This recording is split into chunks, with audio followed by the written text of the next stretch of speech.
Hi friends, అందరికీ happy good evening.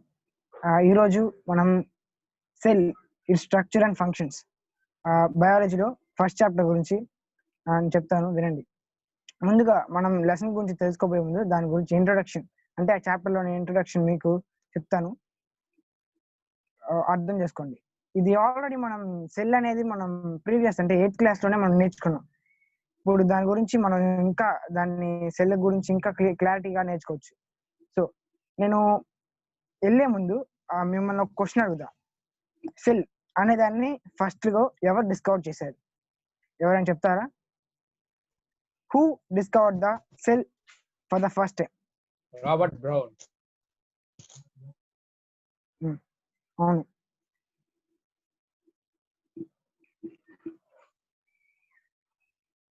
Sorry, I didn't hear properly. Can you repeat? Who discovered the cell for the first time? ఎవరో చెప్పారు. Robert brown. Sorry, wrong answer. Robert hook. అవును, Robert hook. ఆయన మన Indian scientist కాదు, ఆయన ఒక British scientist. ఆయన 1665 లో మనకి ఫస్ట్ సెల్ ని, అంటే సెల్ ఎలా ఉంటుందని ఆయన డిస్కవర్ చేశారనమాట. ఇప్పుడు మనం in the previous class you have already learned about cell and the structure. You have also learned about discovery of the cell, its size and shape, unicellular and multicellular organisms. నేను ముందే చెప్పాను కదా, మీరు cell గురించి ఇంతకు ముందే క్లాస్లో నేర్చుకుందామని. So అందులో ఏంటంటే యూనిసెల్యులర్ అండ్ మల్టీసెల్యులర్ ఆర్గానిజమ్స్ ఉన్నాయి. అవి ఏంటంటే ఏం లేదు. యూనిసెల్యులర్ ఆర్గానిజమ్స్ అంటే అవి వాటిలో ఒక సెల్ మాత్రమే ఉంటుంది, ఆ వన్ సెల్లే అన్ని ఫంక్షన్స్ చేస్తుంది. అదే మల్టీసెల్యులర్ ఆర్గానిజమ్స్ అయితే they have differentials to do different functions అనమాట. ఇప్పుడు మనం 8th క్లాస్లో కనుక చూస్తే, అంటే మనం ప్రీవియస్ క్లాస్లో వేటిలో మనం సెల్స్ ని అబ్జర్వ్ చేస్తాం, ఎక్కడెక్కడ సెల్స్ అబ్జర్వ్ చేసుకోవచ్చు అని నేర్చుకున్నాం. ఫర్ ఎగ్జాంపుల్ గా ఆనియన్ సెల్ అయితే ఆ సెల్ ఎలా షేప్ లో ఉంది, ఏ షేప్ లో ఉంటుంది? Rectangular shape. అదే మన హ్యూమన్ చీక్ సెల్స్ ఉంటుంది కదా, అవైతే సర్క్యులర్ షేప్ లో ఉంటుంది. సో మిమ్మల్ని ఇంకో క్వశ్చన్ అడుగుతాను. సో ఇలాగా ఏదైనా సెల్స్ ఈ షేప్ లో ఉంటాయి అని మీకు ఏమన్నా తెలిసిన సెల్స్ ఏమైనా ఉంటే ఎవరైనా చెప్తారా? ఐ రిపీట్, అంటే సమ్మన్ సేయింగ్. ఒక unicellular organism amoeba, no shape. Okay, shape ఉండదు, ఎలా పడితే అలా ఉంటుంది అది. దాని షేప్ గురించి కాదు, దాని సెల్ షేప్ అన్నమాట. సెల్ షేప్, సెల్ యొక్క షేప్. అదే అది unicellular organism. Okay okay, next one. ఇంకెవరైనా ట్రై చేస్తారా? ఓకే, నేనే చెప్తాను, వినండి. మనం 8th క్లాస్ లో చూసుకుంటే మనకి ఒక క్వశ్చన్ ఉందన్నమాట. ఒక డిఫరెంట్ లీవ్స్ ఇచ్చేసి వాటి యొక్క షేప్ ఏంటి, వాటి యొక్క సెల్ షేప్స్ ఏంటి అని మనకు చెప్పారు. సో అందులో మీకు కొన్ని ఎగ్జాంపుల్స్ చెప్తాను, వినండి. గ్యాసిపియం అంటే అది ఒక టైప్ ఆఫ్ లీఫ్ అనమాట. దాని సెల్ ఎలా ఉంటుందంటే రౌండ్ షేప్ లో ఉంటుంది. అలాగే నీలంబో, అది దాని సెల్ యొక్క షేప్ ఎలా ఉంటుందంటే సిలిండ్రికల్ షేప్ లో ఉంటుంది. అలాగే మన ప్యాడీ ఉంటుంది కదా, అదేమో రెక్టాంగులర్ షేప్ లో ఉంటుంది. ఇవన్నీ డిఫరెంట్ లీవ్స్ అనమాట. ఆ లీవ్స్ యొక్క సెల్స్ ఎలా ఉంటాయో అవి అనమాట ఇవి. So primarily cells are studied under the microscope, అంతే కదా సార్? క్వశ్చన్ అడిగావు కదా, అమీబా సెల్ షేప్ ఎలా ఉంటుంది చెప్పలేదు, ఆన్సర్ చెప్పలేదు. అదే సార్, అది షేప్లెస్ సార్. అదే ఇప్పుడు రఫీ చెప్పిన ఆన్సర్ కరెక్ట్ కదా? కరెక్టే sir. Okay, done, continue. Primarily cells are studied under the microscope, అంతే కదా? కొన్ని సెల్స్ ఉంటాయి, అవి మనకి కంటికి కనపడవు. యాక్చువల్ గా హ్యూమన్ బ్రెయిన్ ఏంటంటే 0.1 mm, అంటే 0.1 మైక్రోమీటర్ అనమాట. అంతకు అంటే మన నేకుడే, అంటే క్లియర్ గా, అంటే ఏ యూజ్ చేసుకోకుండా మనం 0.1 మైక్రోమీటర్ వరకే అంత సైజ్ లో ఉన్నదాన్ని చూడొచ్చు అనమాట. అంతకు మించి ఎక్కువ చూడలేము అనమాట. ఎగ్జాంపుల్ గా తీసుకుంటే మన ఆస్ట్రిచ్ కదా సార్. 0.7 కంటే ఎక్కువ అన్నావు, తక్కువ చూడలేము. 0.7 కాదు, 0.1. 0.1 కంటే తక్కువ, ఎక్కువ కాదు కదా.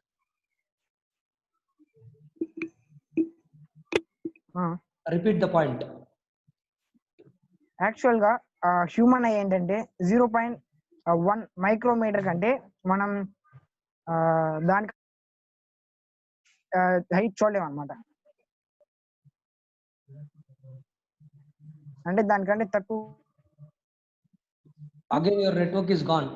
You have to repeat the point. Human I ఏంటంటే 0.1 micrometer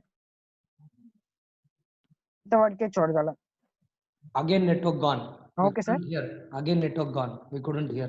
Repeat the point.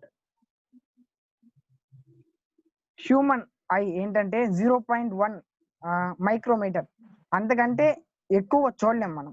0.1 micrometer కంటే అంటే ఎక్కువ చూడలేం, అక్కడ దాకా ప్రభాస్. చూడగలం. అంతకంటే తక్కువ కూడా చూడొచ్చు. 0.1 mm కంటే ఎక్కువ చూడగలం, తక్కువ చూడలేం. Mistake, Prabhas. Sorry sir. అవును సార్, ఎక్కువ చూడొచ్చు, తక్కువ చూడలేము.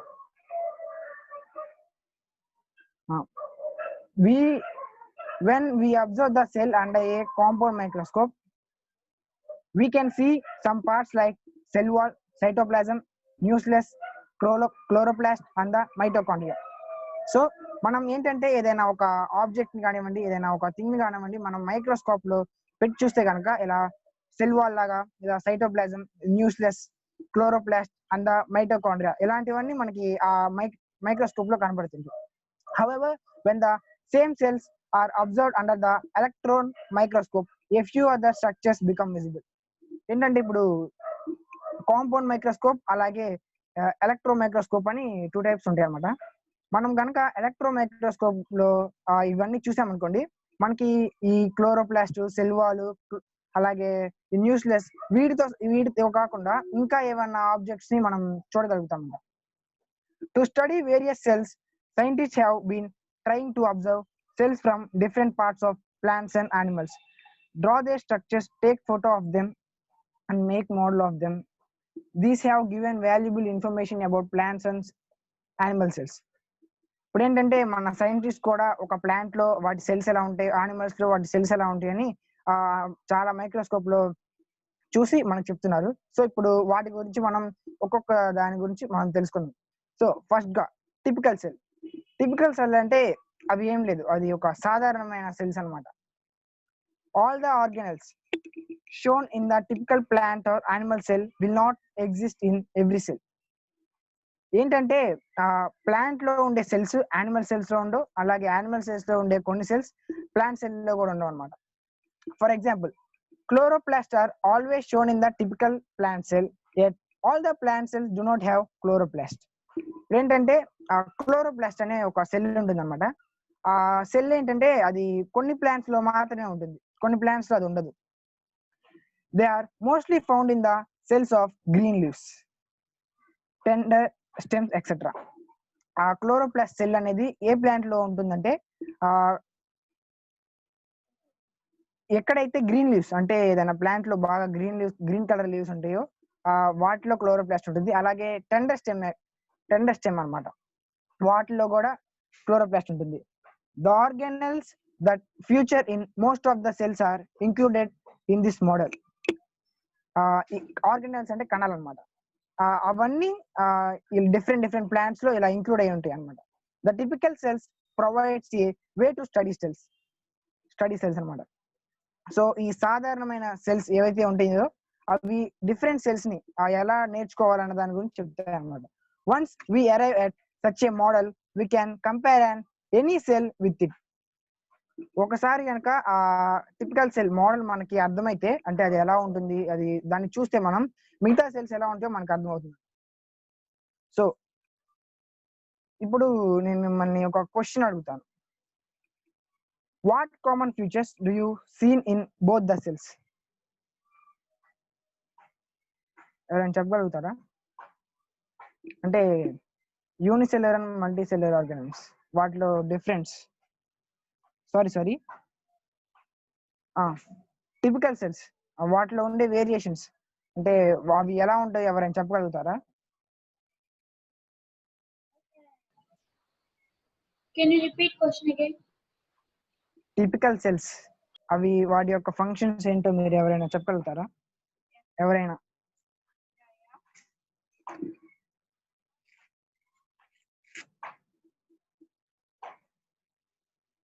సో నేనే చెప్తాను.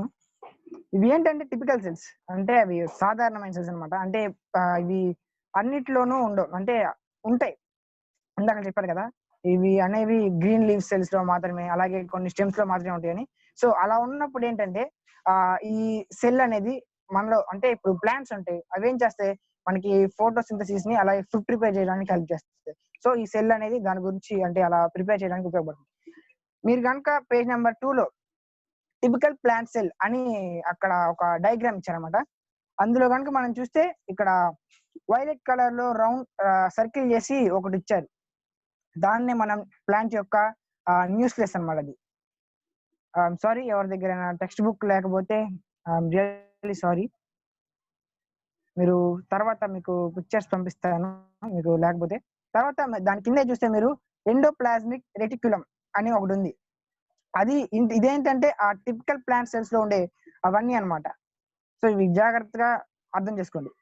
Next mitochondria, Golgi apparatus, chloroplast, cell wall, అలాగే వాక్యూల్. లాస్ట్ గా ప్లాస్మా మెంబ్రేన్ అనమాట. ప్లాస్మా మెంబ్రేన్ అంటే ఏం లేదు, ఆ సెల్ యొక్క రౌండ్ గా, అంటే దాని అవుటర్ బార్డర్ లో ఉంటుంది అనమాట. ఇప్పుడు సెల్ మెంబ్రేన్ గురించి మనం నేర్చుకున్నాం. సెల్ మెంబర్ కి ఇంకో పేరు అదేంటంటే ప్లాస్మా మెంబ్రేన్ అనమాట. In your earlier classes you have already studied that cell member is the covering of the animal cell. ఇందాక చెప్పాను కదా, ఆ సెల్ మెంబ్రేన్ అనేది ఏంటంటే ఒక సెల్ ని అవుటర్ పార్ట్ లో కవర్ చేసి ఉంటుందని, అదనమాట. In plant cell there is another layer present over the cell membrane known as the cell wall. ఏంటంటే ఈ ప్లాంట్ సెల్ లో ఇంకొకటి కూడా ఉంటుంది అనమాట, దాని ఇన్నర్ లేయర్, అంటే ఆ సెల్ ని కవర్ చేసేది, అదేంటంటే cell wall. So with the help of the given activity you will be able to see a cell membrane. ఇప్పుడు నేను ఒక యాక్టివిటీ చెప్తాను అనమాట. ఆ యాక్టివిటీలో మనం సెల్ మెంబ్రేన్ చూడొచ్చు. సో యాక్టివిటీ ఏంటంటే observing the cell membrane. Take rhoeo leaf అంటే అదొక టైప్ ఆఫ్ లీఫ్ అనమాట. Tear the leaf in a single stroke, observe it against the light. ఆ లీఫ్ ఉంటుంది కదా, దాన్ని మనం చింపాలన్నమాట. అంటే ఇలా ఒకసారి ఇలా చింపాలన్నమాట. చించిన తర్వాత దాన్ని లైట్ కి అగైనెస్ట్ గా దానికి పెట్టేసి ఆ లీఫ్ ని మనం అబ్జర్వ్ చేయాలన్నమాట. Take a small piece of leaf peel with light coloured transparent portion. అంటే స్మాల్ పీస్ ఆఫ్, అంటే మనకి పీల్స్ ఉన్నాయి అనమాట. పీల్స్ అంటే తోళ్ళు, ఆ లీఫ్ కు ఉండే తోలు ఉంటుంది అనమాట. అది తీసి ట్రాన్స్పరెంట్ గా ఉండే కలర్ ఉంటుంది కదా, ఆ పోర్షన్ లో పెట్టి చూడాలన్నమాట. Put it on a slide and put a drop of water on it. మనకి స్లైడ్స్ ఉంటాయి అనమాట, అంటే మైక్రోస్కోప్ లో ఉండే అక్కడ స్లైడ్స్ ఉంటాయి. ఆ స్లైడ్ మీద పెట్టి దాని మీద ఒక వన్ డ్రాప్ ఆఫ్ వాటర్ వేయాలన్నమాట. Cover it with cover slip. మనకి దాని మీద అంటే ఆ ఆకు మీద వాటర్ పోసాం కదా, ఆ స్లైడ్ ని కవర్ చేయాలన్నమాట కవర్ స్లిప్ తో. Observe the light portion of A leaf under the microscope. ఇప్పుడు ఇంకా ఆ లైఫ్ పోర్షన్ ఏదైతే ఉంటుందో దాన్ని మనం మైక్రోస్కోప్ లో అబ్జర్వ్ చేయాలన్నమాట. సో ఇలా అబ్జర్వ్ చేసినప్పుడు మనకేమొస్తుంది అనేది చెప్తాను, వినండి. When we put salt solution over the peel of rheolleaf, water present inside the rheolleaf cells come out. ఇప్పుడు మనం అలా అబ్జర్వ్ చేసినప్పుడు ఏమవుతుందంటే ఆ మైక్రోస్కోప్ లో పెట్టి అప్పుడు ఏమవుతుందంటే ఆ లీఫ్ లో ఉన్న వాటర్ ఏదైతే ఉంటుందో అది దాని లోపల ఉంటుంది కదా ఆ లీఫ్ లో, అవి అనేది బయటకు వస్తుంది అనమాట.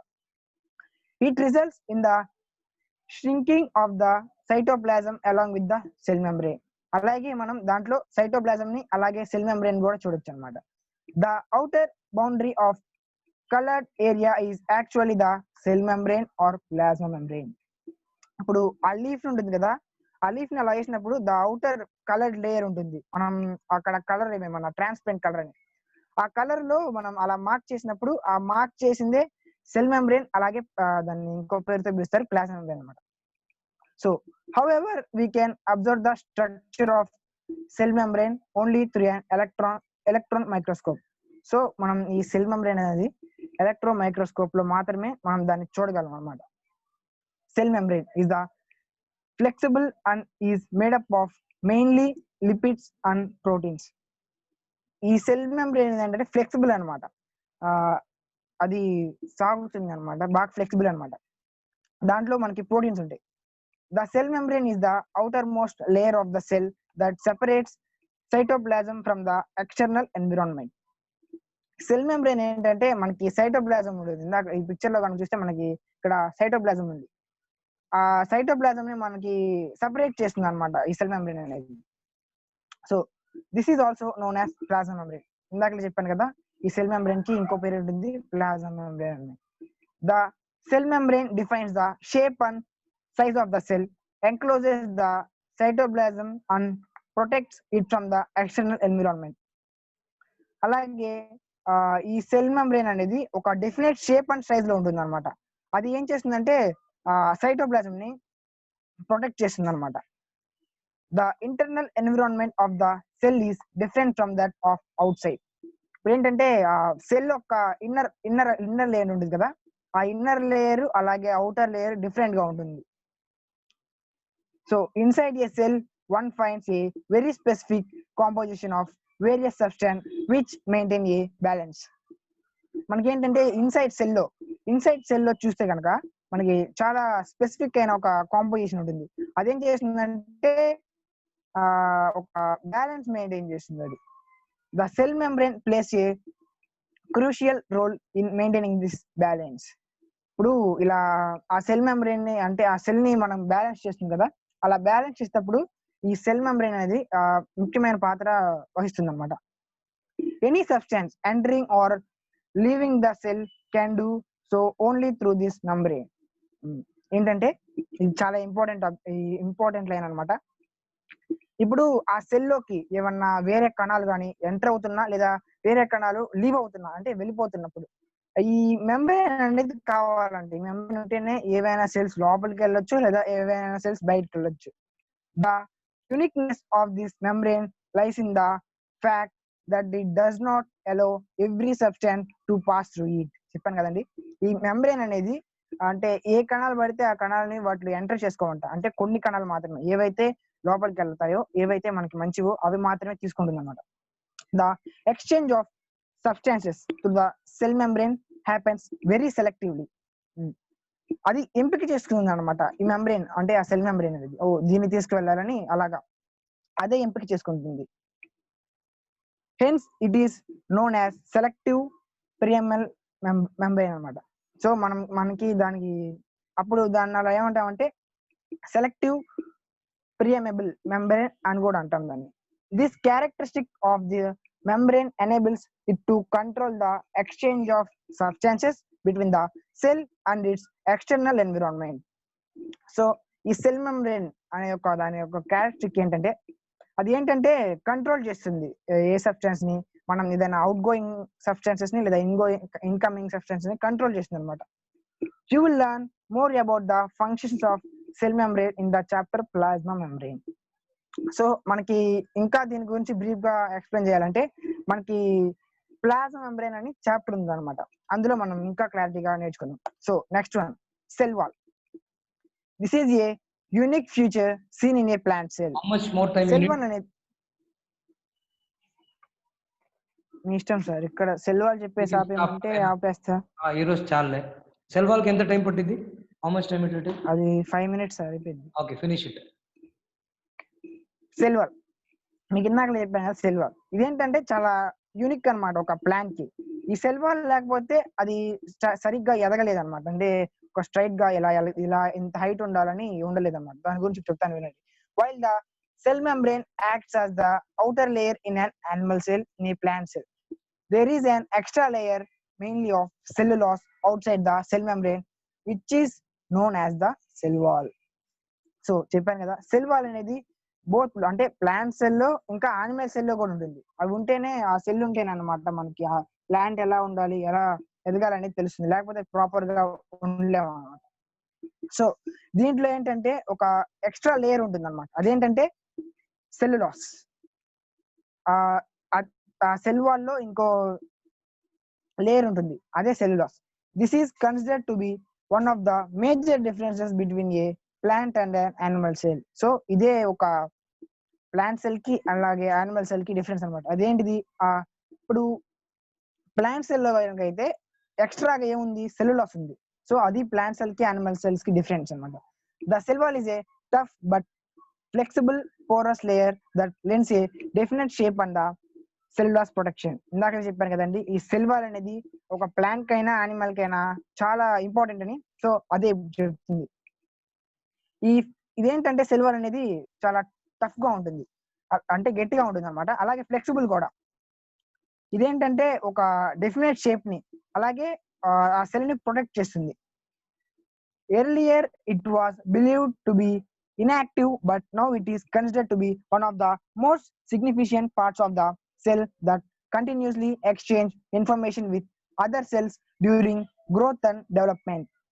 సో ఇదేంటంటే ఇంతకు ముందు ఈ సెల్ వాల్ అనే ఒక సెల్ ఇన్యాక్టివ్ గా ఉండేది, అంటే సరిగ్గా పనిచేయదు అనమాట అని అంతకు ముందు వాళ్ళు చెప్పారు. కానీ ఇప్పుడు ప్రూవ్ చేశారు. ఏమని, ఈ సెల్ అనేది, అంటే ఈ సెల్ వాల్ అనేది మన ఈ ప్లాంట్ సెల్ లో చాలా ఇంపార్టెంట్ అని చెప్పారు. ఎందుకంటే అదే కదా ఆ ప్లాంట్ సెల్ ని అంటే చాలా ఫ్లెక్సిబుల్ గా దానికి ఒక డెఫినెట్ షేప్ ఇస్తుంది అనమాట ఈ సెల్ వాల్ అనేది. సో అందుకనే ఇది చాలా ఇంపార్టెంట్ అని ఇప్పుడు ప్రెసెంట్ గా ప్రూవ్ చేశారు అనమాట. So it exerts and inward wall pressure to the resist the outer wall pressure exerted by the cell sap. ఇంకోసారి చెప్తాను, ఇది మీకు కొంచెం డిఫికల్ట్ గా ఉంటుంది ఈ లైన్, జాగ్రత్తగా వినండి. It exerts and inward wall pressure to resist the outward pressure exerted by the cell sap. ఏంటంటే ఇదేంటంటే ఒక ఇన్వర్డ్ అంటే లోపల ఉండేదాన్ని, అలాగే లోపల ఉంటుంది కదా సెల్ వాల్, అలాగే బయట ఉండే సెల్ వాల్ ని రెసిస్ట్ చేస్తుంది, అంటే దాన్ని గట్టిగా పట్టుకుంటుంది అనమాట. అంటే దాంట్లో చెప్పాను కదా ఏవేవి తీసుకువెళ్ళాలి అంటే అవి పర్టికులర్ వాటినే నేను లోపలికి తీసుకువెళ్ళాలి అనే దాని గురించి ఇదే తీసుకెళ్తుంది అనమాట. ఇదే దానికి హెల్ప్ చేస్తుంది. Hence the plant cells can with stand much greater changes of surrounding medium than the animal cell. So ఇందులో ఇదేంటంటే సెల్ వాల్ అనేది ప్లాంట్ సెల్ కి ఎక్కువ యూజ్ అవుతుంది అనమాట. ఎందుకంటే ప్లాంట్ అనేది ఇలా స్ట్రైట్ గా ఉండాలి కదా, ఇలా బెండ్ అయి ఉంటే అలా ఉండకూడదు ప్లాంట్ అనమాట. అలా ఉంటే ఉండకూడదు. సో ఇదేంటంటే ప్లాంట్ సెల్ కన్నా యానిమల్ సెల్ కన్నా ప్లాంట్ సెల్ లో ఎక్కువ యూజ్ చేస్తాను అనమాట. సో ఇది ఈరోజు మనం నేర్చుకునేది. రిమైనింగ్ మనం రేపు నేర్చుకుందాం సార్. అంతే సార్, అయిపోయింది lab activity. Thank you very much, Prabhas. Okay, you did an excellent job. Okay, that's well done. So next is today we spoke about biology. Okay, 2 lessons means 2 classes, 10th standard and 9th standard biology lesson. First lesson we went through. The first student Karthik also did an excellent job. So now Prabhas also did an excellent job. Anybody has any doubts for Prabhas? You can ask. Or any mistakes he did, you can rectify.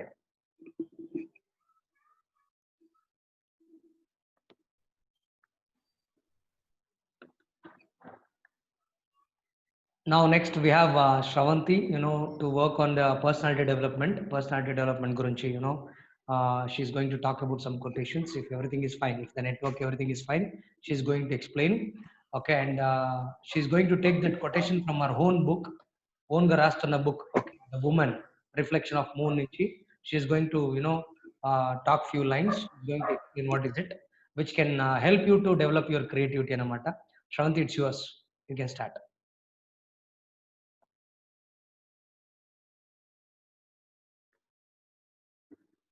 Okay, before Shravanti comes online, okay, I have a homework assignment for Arsha. Arsha, tomorrow you are going to talk about vaccination. Vaccination గురించి clear గా what is vaccination, ఎలా ఉంటుంది, basic ఒక 20 to 30 minutes మాట్లాడేలాగా practice చేసుకుని tomorrow evening Arsha is going to teach us about vaccination. Because corona గురించి అందరూ మాట్లాడుకుంటున్నారు కాబట్టి, so let's understand what is vaccination, how is it done, first ఎక్కడ, హిస్టరీ ఏంటి, ఎప్పుడు ముందు, everything, whatever information is possible from you. Arsha, tomorrow you are going to talk about vaccination. Is that all right, Arsha? Okay, sir. you are going to make slides and you're also going to take, explain in Telugu. English and Telugu explain cheyabothunam. That is your assignment for tomorrow evening class session, 6 o'clock ki. Okay. So now, Shravanti, are you ready?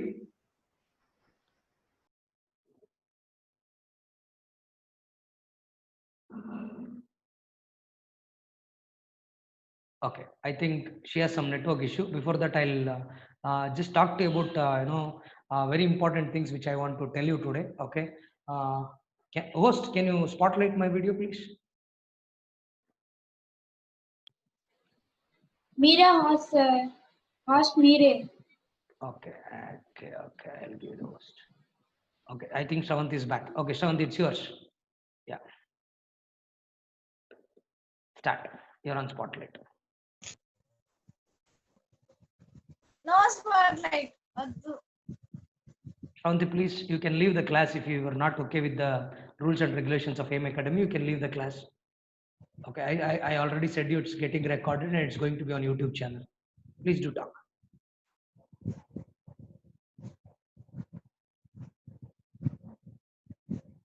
Hello everybody. Happy, healthy and wealthy evening to all. So let's discuss some of the quotes which I have written. First one, woman brings all over joy to a family, like meristematic tissues that bring all our growth and repair in the plants. మనమందరం biology text book లో చదువుకున్నాం already. Meristematic tissues అనేవి ఏం చేస్తాయి, plants లో ఏమన్నా repairs ఉంటే అవి చేసి వాటి గ్రోత్ కి అవి చాలా యూస్ఫుల్ అవుతాయి.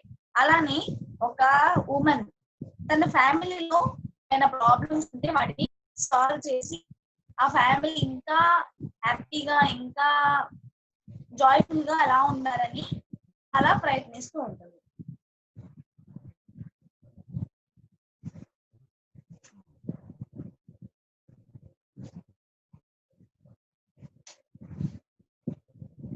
Second one, both water and teenage girl are very similar in behavior because the water flows towards gravity and a girl moves towards a person who respects, understands and prizes her, which has greater pull than gravity of earth instead of someone else. Water, మనందరికీ తెలిసి ఉంటుంది, water అనేది ఎటు gravity ఉంటే అటు flow అవుతుంది. So అలానే water లాగానే ఒక అమ్మాయి అంటే వాటర్ కి ఒక అమ్మాయికి ఇప్పుడు మనం కంపారిజన్ చేస్తున్నాం.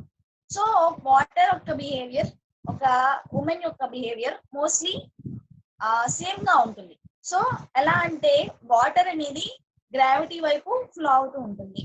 అలానే ఒక అమ్మాయి తనని ఎవరైతే ఎంకరేజ్ చేస్తారో, ఎవరైతే రెస్పెక్ట్ చేస్తారో, ఎవరైతే సపోర్ట్ చేసి తనకి ఇస్తారో వాళ్ళ వైపే మూవ్ అవుతుంది. అంటే ఇప్పుడు గ్రావిటీతో పాటు, అంటే గ్రావిటీ ఎటు ఉంటే అటు మూవ్ అవుతుంది కదా వాటర్. అలానే ఒక అమ్మాయి ఇవన్నీ ఎక్కడ ఉంటాయి అంటే ఎవరు ఒక స్త్రీకి ఇవన్నీ చూపిస్తే వాళ్ళతో అంటే వాళ్ళ పాత్తో వెళ్తుంది అనమాట. ఒక అమ్మాయి అనే కాదు, ప్రతి ఒక్కళ్ళు అంటే ఇప్పుడు మనం ఏదో చేస్తూ ఉంటాం, ఏదో చేసినప్పుడు ఏది అంటే మనం రివార్డ్ కోసం ఆశిస్తూ ఉంటాం, కానీ ఆ రివార్డ్ వచ్చింది. కానీ ఎవరైనా ఒకసారి ఆ good going well, going good అంటే మనం ఇంకా వాళ్ళ నుండి ఇంకా అప్రిసియేషన్ పొందడానికి ఇంకా ట్రై చేసి ఇంకా ముందుకు వెళ్ళడానికి ట్రై చేస్తాం. So this is the meaning of that. Understood everybody? Any doubts? Sir, enough, huh? 2 quotations. Yes, Shravanti, I think you missed one point in there. Okay, ఎందుకంటే నువ్వు ఇంగ్లీష్ లో చదవడానికి తెలుగులో ఎక్స్ప్లెయిన్ చేయడానికి ఒక పాయింట్ మిస్ చేసావు అనుకుంటాను. You just said that any teenage girl or any student, ఏదో ఒక స్త్రీ ఉంటే వాటర్ లాగా ఎవరైతే పొగుడుతారో, ఎవరైతే వాళ్ళని సపోర్ట్ చేస్తారో, ఎవరైతే రెస్పెక్ట్ ఇస్తారో వాళ్ళ వైపే వెళ్తుంది అనమాట. Because women are like that అని. It's very good understanding by you. కానీ ఇంకో పాయింట్ అక్కడ ఇంగ్లీష్లో చెప్పావు కానీ తెలుగులో ఎక్స్ప్లెయిన్ చేయలేదు. అదేంటంటే ఆ గ్రావిటీ బయట వాళ్ళు కాకుండా ఇంట్లో వాళ్ళు ఉంటే బాగుండేదనే ఒక మీనింగ్ ఉంది.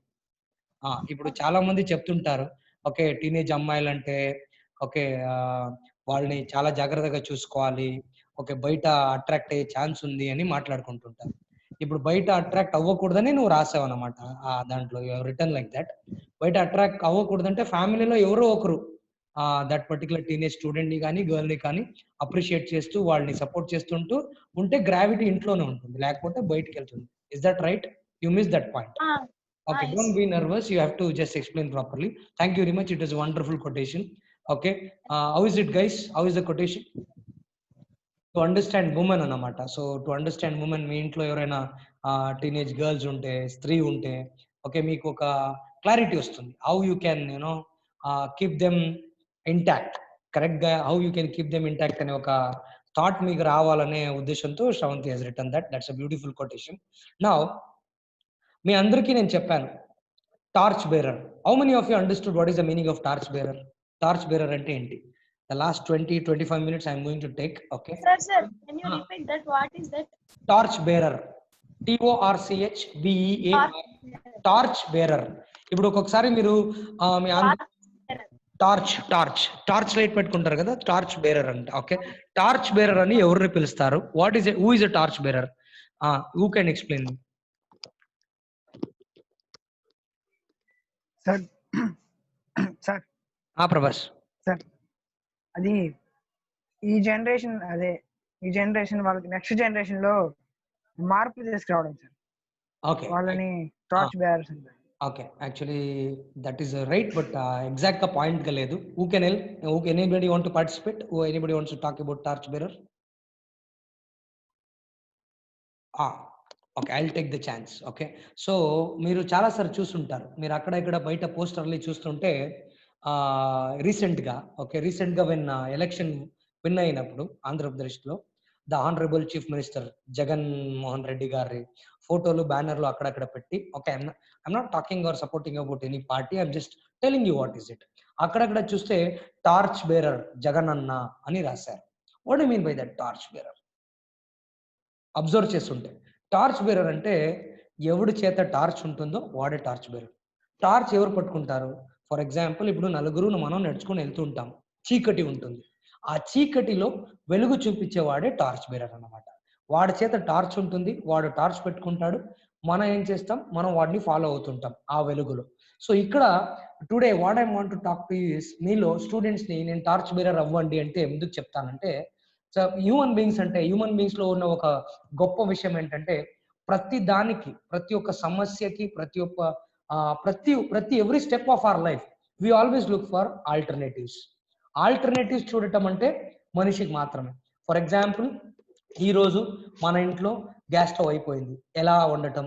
కెరోసిన్ స్టవ్ లో వండుకుంటాం, లేకపోతే ఏం చేస్తాం, ఎలక్ట్రిక్ స్టవ్ లో వండుకుంటాం. అలాగే మనం అప్పటి నుంచి హ్యూమన్ ఎవల్యూషన్ నుంచి స్టార్టింగ్ నుంచి ఇప్పుడు దాకా ప్రతి దానికి ఏదో ఒకటి ప్రాబ్లం వస్తుందంటే దానికి మనం alternative వెతుకుంటూనే వస్తుంటాం.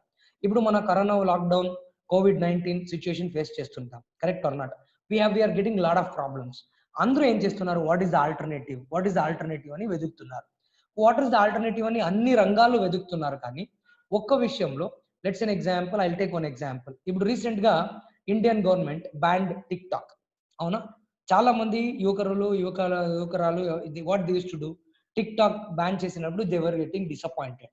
Okay TikTok ban చేసిన తర్వాత ఇమీడియట్ గా రోపోసో అని ఒక యాప్ కి షిఫ్ట్ అయిపోయారు మొత్తం అందరూ. కానీ వాళ్ళు చేసే యాక్టివిటీ తగ్గలేదు, only the medium of their activity change. అంత ఫాస్ట్ గా ఒక ఎంటర్టైన్మెంట్ కోసం టిక్ టాక్ లేకపోతే రోపోసో లేకపోతే ఇంటేమో ఓపోసో లేకపోతే దేవుడికే తెలిసి, అలా ప్రతి దానికి ఆల్టర్నేటివ్ వెతికే జనాలు మనం. It's an example, your watching a television, ఏదో ఒక ప్రోగ్రామ్ వస్తుంది, బాగా రాలేదు, మీకు నచ్చలేదు, ఏం చేస్తాం, వెంటనే we just take a remote and change the channel. That means we need something alternative for everything. కానీ చాలా ఒక దారుణమైన విషయం ఏంటంటే, మనం చూసింది తెలీదు ఎంతవరకు నేను చెప్పేది సత్యం అని తెలీదు, but 85-90% of the people over in education industry ఇప్పటికి మనం ఆంధ్రాలో నేను చూసినప్పుడు లాక్డౌన్ అయిన తర్వాత పిల్లలకి స్కూల్ లేదు, ఎడ్యుకేషన్ లేదు. ఓకే, స్టూడెంట్స్ ఏం చేస్తుంటారు, కొన్ని స్కూల్లో ఆన్లైన్ క్లాసెస్ అవి ఇవి అని స్టార్ట్ చేసుకున్నారు. వాళ్ళు ఏం చేశారు, ఓకే గవర్నమెంట్ ఏదో రూల్స్ పెట్టింది అది ఇది అని చెప్పి దే స్టాప్డ్ ఆన్లైన్ క్లాసెస్. ఇప్పుడు పిల్లలు ఏం చేశారు, సైలెంట్గా కూర్చున్నారు. Getting my point around. But మీరు వన్ సెట్ ఆఫ్ స్టూడెంట్స్ మీరే ఒక గ్రూప్లో ఫామ్ చేసుకొని డైలీ 10th స్టాండర్డ్ ఒక చాప్టర్ ఒక సబ్జెక్టు, 9th స్టాండర్డ్ ఒక చాప్టర్ ఒక సబ్జెక్టు, ఒక్కొక్కరు మీరే, ఏ గురువు లేకుండా ఏ టీచర్ లేకుండా. ఇప్పుడు because I'm not expert in biology or physics, correct అన్నా, you are reading yourself, you are preparing yourself and you are showing the way to the other students. ఇంకా చాలా మంది స్టూడెంట్స్ ఉన్నారు. ఈ రోజు ఇది చిన్న ప్రయత్నం. మీరు ఎందుకు చేస్తున్నారు ఇవన్నీ అంటే మీరు నేర్చుకోవడానికి, మీరు ఏదో తెలుసుకోవడానికి చేస్తున్నారు. కానీ ఇది బయట నలుగురికి తెలిసిందనుకోండి, బయట నలుగురికి తెలిసిన తర్వాత ఎంతో మంది విద్యార్థులు, ఎంతో మంది స్టూడెంట్స్ ఉంటారు. ఫర్ ఎగ్జాంపుల్ గవర్నమెంట్ స్కూల్ పిల్లలు ఉంటారు, ఇంకా పేదవాళ్ళు ఉంటారు, వాళ్ళకి పట్టించుకోవాలనే వాళ్ళు ఎవరు ఉండరు. అటువంటి వాళ్ళు కూడా మిమ్మల్ని చూసి వాళ్ళు మీ దారిలో నడుచుకొని వస్తారు. అంటే what I want to say you is అంటే ఒక టార్చ్ బేరర్ అంటే కొత్తగా ఏదైనా ఒక మార్పు తీసుకురావటం. మీరేం కొత్తగా మార్పు తీసుకొస్తున్నారు? ఖాళీగా కూర్చొని ఇప్పుడు కూడా చూడండి, దిస్ పీక్ టైమ్ ఆఫ్ 7:30. ఈ టైంలో సోషల్ మీడియా కానీ టీవీస్లో కానీ మంచి మంచి ప్రోగ్రామ్స్ వస్తున్నాయి. If you want cyber report తీసుకుంటే దిస్ ద పీక్ టైం. చాలా అంతమంది ఫోన్ వాడటం, యూట్యూబ్, వాట్సాప్ అవి ఇవి ఏదేదో చూస్తుంటారు. టిక్ టాక్, రోబోటో, కరోనా, శాంసంగ్ మొబైల్, గెలాక్సీ ఏదేదో చూస్తుంటారు అనమాట. కానీ you have taken an alternative to learn something better. That is called being a torch bearer. Getting my point. ఒక కొత్త ఆలోచనని, కొత్త మార్పుని ప్రపంచానికి తీసుకురావటమే టార్చ్ బేరర్ అనమాట. I'm really happy. I wish you all will be blessed with God. మళ్ళీ అందరూ చాలా మంది మీకు సపోర్ట్ ఇచ్చి మీరు చేస్తున్న మంచి పనుల నుంచి ఇంకా 10 మంది, 100 మంది, 1000 మంది స్టూడెంట్స్ మారాలని కోరుకుంటున్నాను. That's what I really appreciate you. You're doing all the hard work. I'm always with you. AIM Academy is always with you. It's a fantastic job. That is called torch bearer. Did you understand what do you mean by torch bearer? నలుగురికి దారి చూపించేదానికి ఒక వెలుగు పెట్టుకునేవాడే torch bearer. Is none other than a leader and somebody who does that. చెప్తారు కదా, రీసెంట్గా ఒక సినిమాలో కూడా చూస్తుంటాం మనం, Aravinda Sametha Veera Raghava something. Okay, in that torch bearer గురించి మాట్లాడతారు. That means that kind of people you are. That kind of people you are. మీకు ఆప్షన్స్ ఉన్నాయి, చాయిస్ ఉన్నాయి. ఇవన్నీ చేయకుండా ఇంట్లో పడుకోవచ్చు, ఫిలం చూడొచ్చు, ఏం అడగరు, ఎవరు అడిగేవాళ్ళు లేదు మిమ్మల్ని ఇప్పుడు. అయినా మీరు చేయాలని మీ ఉద్దేశంతో సేఫ్గా కూర్చొని ఇంట్లో ఎక్కడ బయటకు వెళ్ళకుండా అన్నెసెసరీ థింగ్స్ చేయకుండా కూర్చొని you're doing something great. That is called bringing a change in the society and the people who does that is called torch bearers. Any doubts? Okay, so these all for the day. So next, what else is remaining?